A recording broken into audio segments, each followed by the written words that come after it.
So, first episode, Unraveling the Threads of Civilization. Welcome, viewers, to the inaugural episode of W.A.T, where we delve into the depths of time to explore the origins, mysteries, and enduring legacies of human civilization. I'm your host, Parental Advisory, and today we embark on a journey from the enigmatic structures of Göbekli Tepe to the revolutionary fervor of the 13 colonies, weaving through myth, history, and speculative theory. Let's begin. Segment 1, we're going to discuss Göbekli Tepe, the dawn of civilization. Imagine a time over 11,000 years ago, long before the pyramids, before even the written word, where hunter-gatherers did something extraordinary. Here at Göbekli Tepe, located in what is modern-day Turkey, these early humans built what might be the world's first temple. In there, you'll find the vulture pillar. This isn't just art. It might be a form of storytelling or symbolism, possibly linked to a comet strike around 13,000 years ago. Some researchers on X have noted suggesting a catastrophic event etched into stone. Other pillars that exist are all T-shaped pillars, some adorned with animals, might represent early attempts at recording history or myth. Bonkuklu Tarla and Karahan Tepe, nearby sites, suggest this wasn't an isolated phenomenon, but part of a broader cultural practice in the religion. During Kuyu, Cappadocia, underground cities and above-ground marvels hint at a society cornered with both celestial events and early defense. The reason we talk about these is I'm going to be, in future episodes, doing a deep delve on all of these places, all of these things. This is just kind of an opening to go over different segments of what we'll be covering on this channel. So next we go into history from Sumer to Babylon and the cradles of civilization.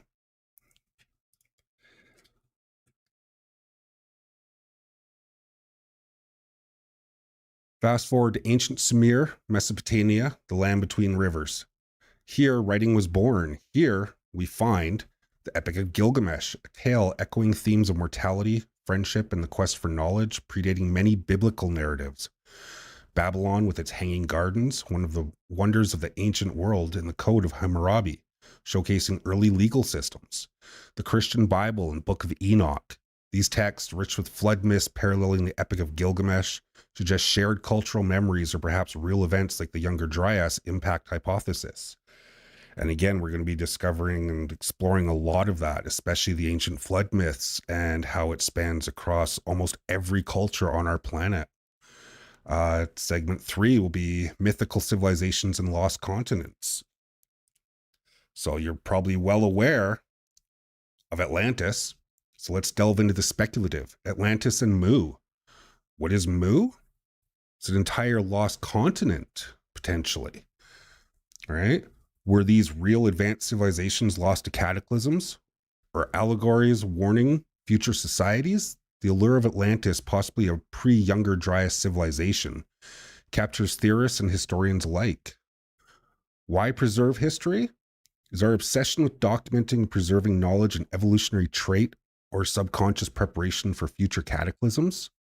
Again, this is something we're going to discover and discuss much more in detail in future episodes, especially highlighting the importance of preserving our histories and not allowing it to be erased, even whenever they're histories that relate to tragic events and unmeasurable evils and destruction caused by people. We have to remember these things. Segment 4, we're going to go into the American tapestry, from native legends to revolutionary zeal. So across the ocean, Native Americans and their stories, their rich oral traditions and petroglyphs might echo ancient interactions with now lost civilizations or events. The 13 colonies, their formation and the revolutionary spirit could be seen as a modern echo of ancient societal patterns, seeking freedom from tyranny, reminiscent of many historical cycles. The improbability of good guys winning. So history's narrative often favors the victors.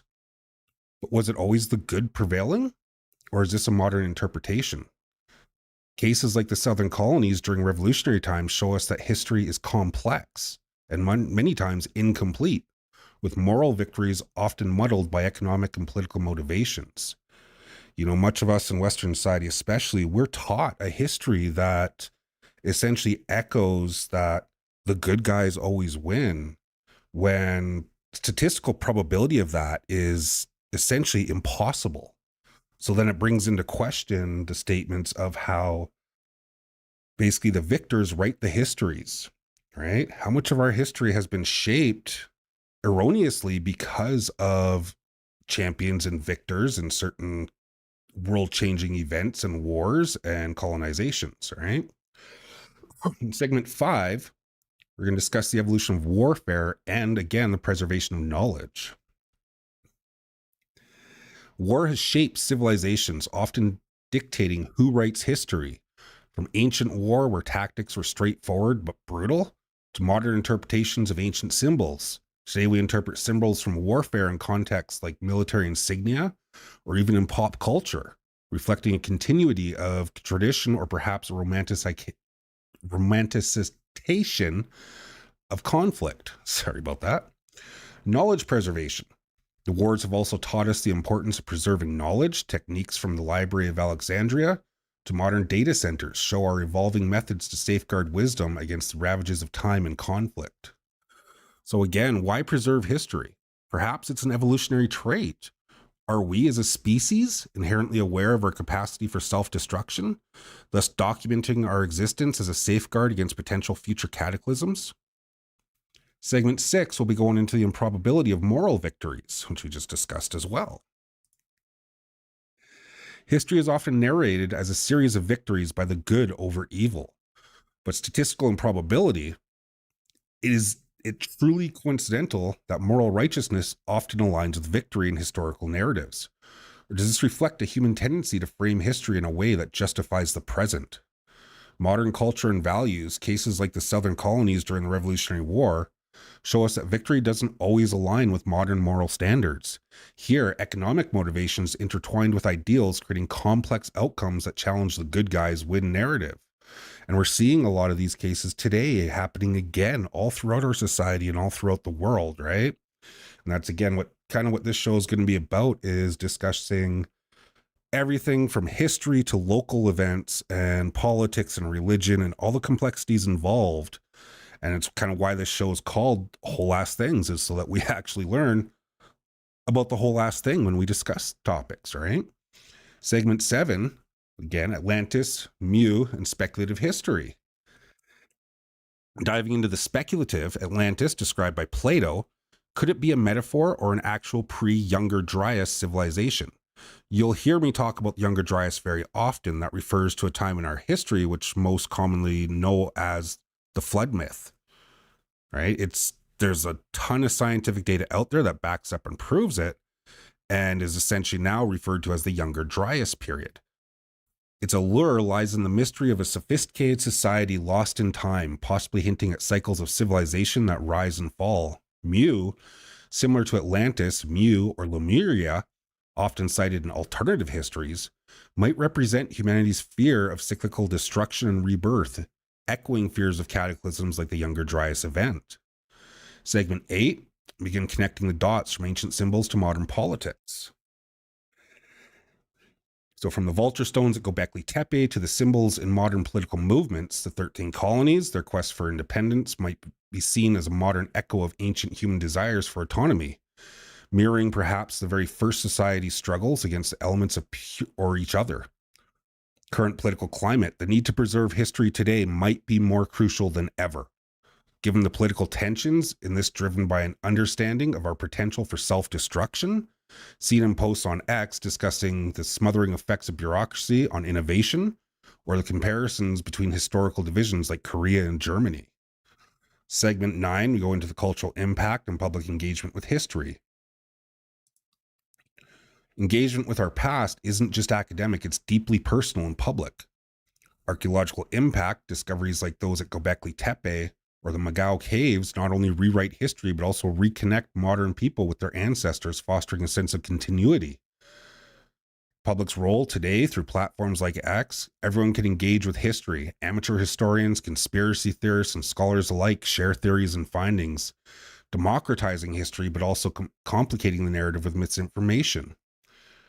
The roles of conspiracy theories, these often wild interpretations of history like ancient astronauts or hidden societies, serve a purpose. They challenge official narratives and encourage people to think critically, even if they often stretch beyond conventional evidence.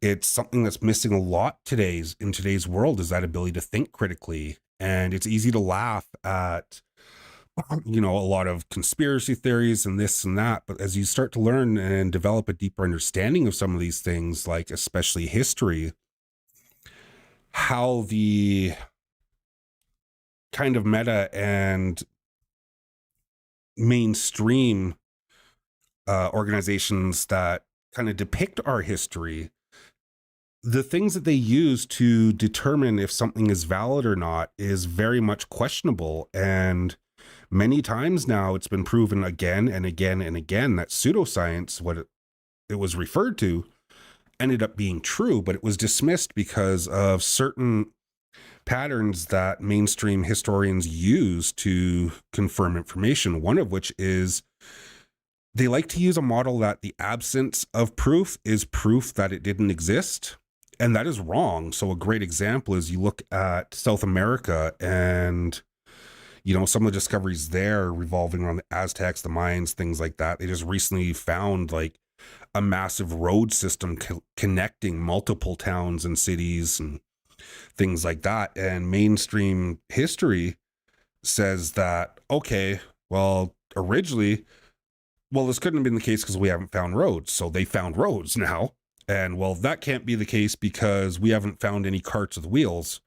So they obviously had no knowledge of the wheel. Meanwhile, they found children's toys with wheels on them. So just because you haven't found a cart with a wheel surely is not evidence that a society never had knowledge of the wheel, right? Especially when you're talking thousands of years. And again, this is the things we're going to be going over. Segment 10, we are going to be going into evolutionary reasoning behind historical preservation. So let's ponder. Subconscious knowledge. Could our drive to chronicle every event from cave paintings to digital archives be an evolutionary mechanism? Perhaps it's our species' way of ensuring survival through knowledge, preparing for or predicting future disasters based on past ones. The Younger Dryas hypothesis, if an advanced civilization existed before this cataclysmic event, their knowledge might have been encoded in myths and structure, urging us to remember lest history repeats. And again, this is as we delve into that and you learn more about the Younger Dryas and just how destructive it was, it's not much of a stretch of imagination to actually consider thoughts of, was there another advanced civilization before ours on our planet? And the reason we haven't found any trace of that is because of how destructive the Younger Dryas event was. It's already been proven how in like 1,000 years, it's easy to lose all trace of a civilization, but yet introduce cataclysmic, world-changing disasters and events. And that essentially changes that narrative from 1,000 years into a single day. Like we're talking 1,000-foot high tsunamis moving at the speed of sound across the entire globe pretty much, right? Anyways, segment 11, we're going to go into the cycle of civilization. So drawing all these threads together, civilization cycles from the fall of Rome to the potential pre-Younger Dryas civilizations. Do societies inevitably rise, peak, and fall? Are we, as Post on X might speculate, currently at a peak or beginning of a decline? Atlantis as a metaphor, perhaps Atlantis isn't just a lost city, but a symbol of all civilizations that reach great heights only to vanish, reminding us that no empire is eternal. Exploring further into the multifaceted relationship between cultural history, public engagement, and the speculative or theoretical aspects of human civilization involves looking at how modern communities interact with their past and how this interaction shapes the present and future. Here's how we might delve deeper. Segment 12, public engagement with cultural history. Digital platforms and social media platforms like X, formerly Twitter, and other social media have revolutionized how cultural history is discussed, shared, and critiqued. Real-time posts allow for immediate public engagement in archaeological finds, historical theories, or cultural debates. For instance, when a figure like Elon Musk posts about making life multiplanetary, It sparks discussion on the survival of human culture and history beyond Earth, linking ancient human endeavors to explore and settle with futuristic ambitions. Cultural competence and civic engagement, as seen from various studies and discussions on cultural competence, there's an increasing push towards understanding and integrating diverse cultural perspectives in all societal sectors, including healthcare, education, and governance. This movement enhances public engagement by making cultural history not just a study of the past, but a living, interactive part of daily life where people from different backgrounds feel valued and heard. Theoretical and speculative history in segment 13, Atlantis and similar myths, the fascination with lost civilizations like Atlantis or Mu, continues to captivate public imagination. These stories encourage speculative history, where the lines between myth, legend, and historical fact blur. This speculation serves as a bridge connecting ancient storytelling with modern day science fiction, exploring what might have been or what could be in the future. We have to remember that before we had the technology of written history, all of our society, all of our species histories was recorded through spoken word.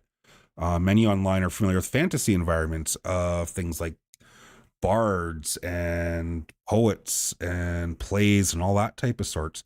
That's how our history was recorded. And in many cases, it sounds completely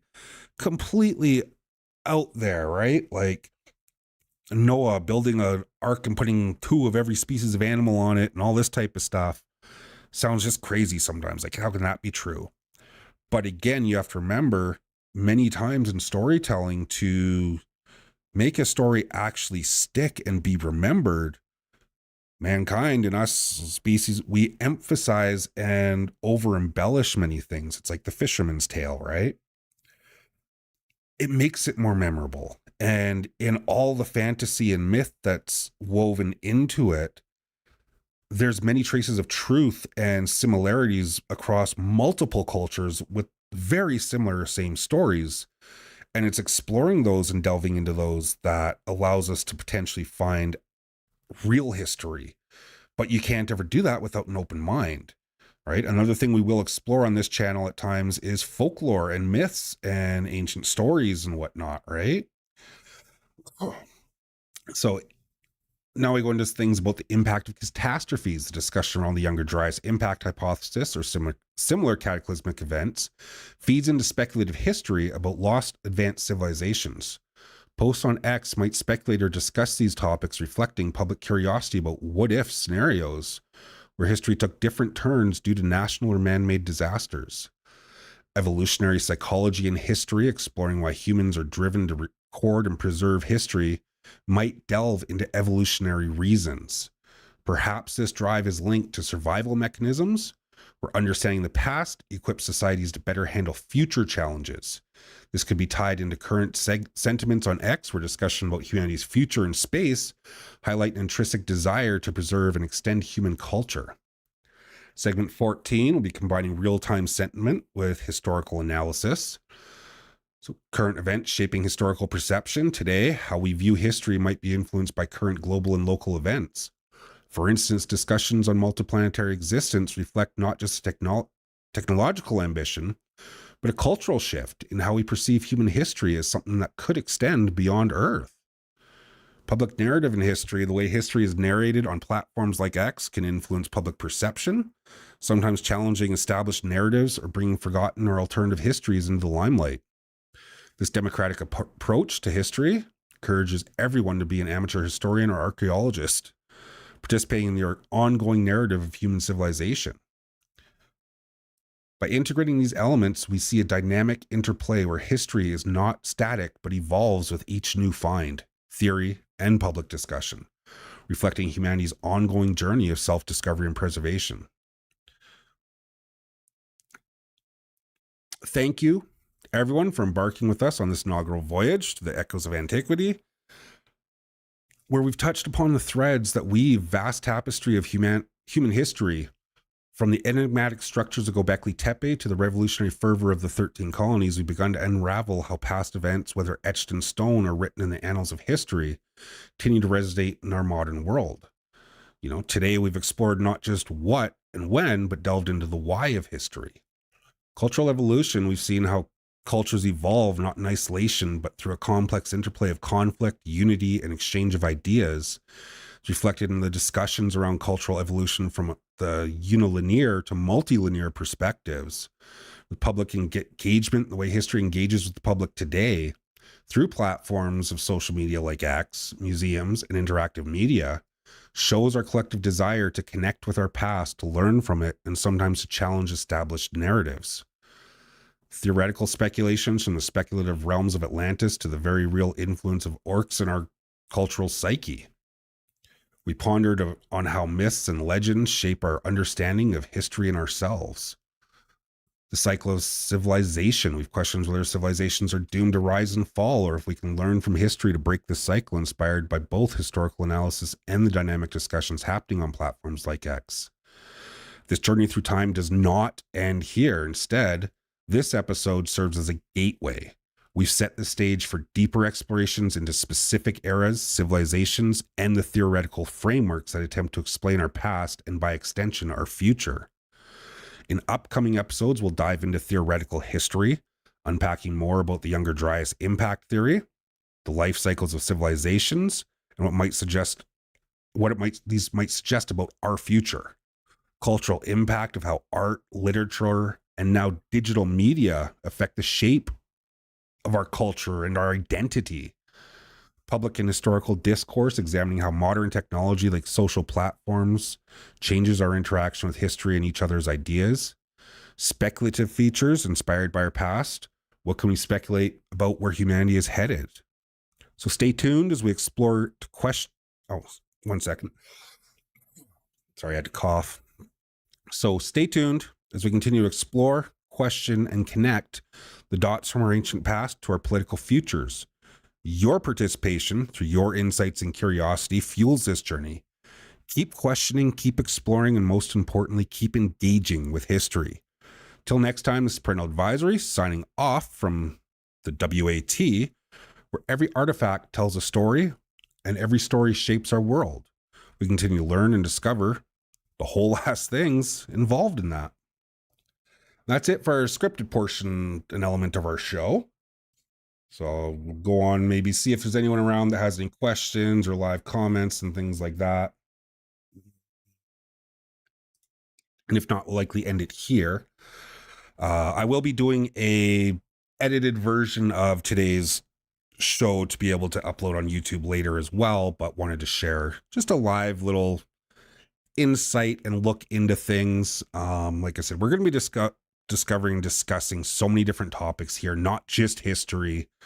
A broad range going from trans rights to, human rights, and how in many cases today,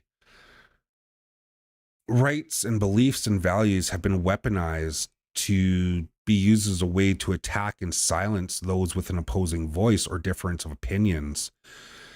And that needs to change. That needs to change drastically and soon, right?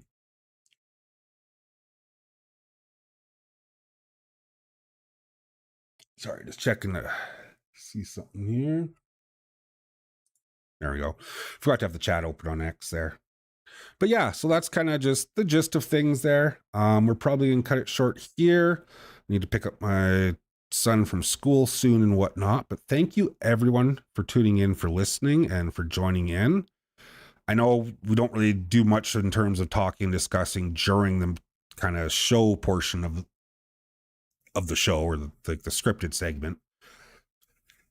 And, we're rebuilding from scratch. So it's going to be pretty quiet for the first few episodes. I know that, and that's okay.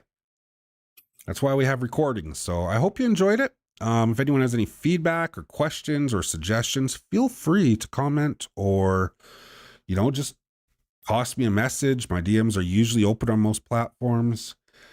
And yeah, rolling this together. So let's actually kind of act together a little bit. We can disagree on things, but it doesn't mean you have to shut up other people's views and opinions either. With the exception of those that are completely, utterly retarded. You know what? Like I said, there's a reason my name is Parental Advisory. We ain't going to be too much pussyfooting around some stuff here. So yeah, I hope you enjoy. Peace out.